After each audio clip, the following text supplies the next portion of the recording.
So I'm concerned about neurodevelopmental disorders, and that's a classification of disorders that you probably know by ADHD, autistic spectrum disorders, learning disabilities, language disorders.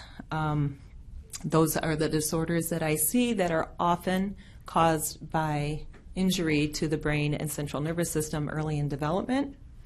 They're multifactorial, but one of the causes that is well known is toxic exposure to heavy metals. In terms of methylmercury, well, let me just say that these disorders that I just said are not acute illnesses that you can treat with a medication and the child is fine. These are called the new pediatric morbidity. These are chronic illnesses that need to be treated ongoing.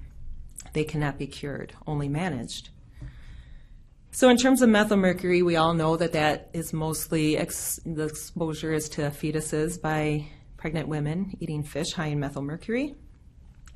And the reason that fetuses are so sensitive is that those little brain cells are just multiplying because they're growing and they're forming. And they're particularly sensitive to the toxic effects of all heavy metals at levels much lower than what is harmful for adults because of that rapid division. And their children are exposed also, they're very sensitive up until age 2 because the blood-brain barrier that's protective is not well formed until age 2. The placenta is not protective for fetuses. And so children and fetuses are they're 4 to 5 times higher risk of the neurotoxic effects of these heavy metals. So that's mercury. There's lead also. We all know what happened in Flint, Michigan. Lead that is also released in this mining process. There is not any safe level of lead allowed in a developing brain. If you do not treat lead toxicity before age 5, it causes permanent brain damage.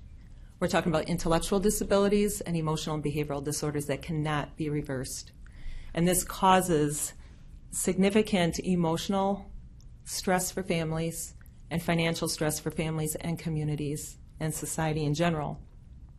Because there's good data out there that with every increment decrease in IQ, there's high economic costs in the future. There's a synergistic effect of these heavy metals. You don't need whopping doses of each heavy metal to cause a problem. You can have tiny exposure, but the synergistic effect can also cause brain damage.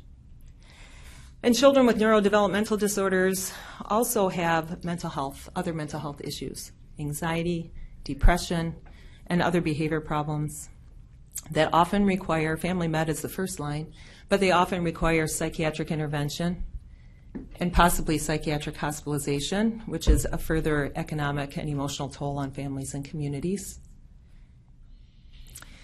It is my strong opinion that it is imperative that an independent human health assessment, independent and rigorously assessed by a team of medical professionals, this needs to be done prior to going forward with any plan for copper nickel mining in a water-rich area. There's too much at stake. The potential for emotional, behavioral, and financial costs to our children, families, and communities, and society are dangerously high. You cannot turn back. You cannot turn back. It is imperative to proceed with caution as human lives for generations may be adversely affected. I thank you for your time.